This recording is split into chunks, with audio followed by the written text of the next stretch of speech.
Avviso alla cittadinanza.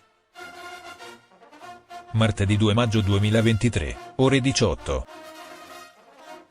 Al Battaglini. Per una preparazione responsabile ai play-off. Una raccolta fondi e la possibilità di ascoltare un Petrarchino, e le sue ragioni, dal vivo. Da un'idea di posse rossoblù e Polesine Rugby, a sostegno della Città della Speranza, e con il supporto di Rugby Rovigo Delta e Mondo Ovale. Conduce Alberto Guerrini, presidente di Mondo Ovale, che racconterà dell'Adige Cup, e della sua sede naturale, il Tempio.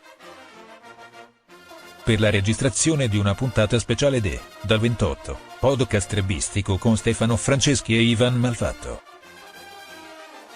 Con l'artistico supporto di Gianluca Poletto e il fluido sostegno di Stefano Oliviero.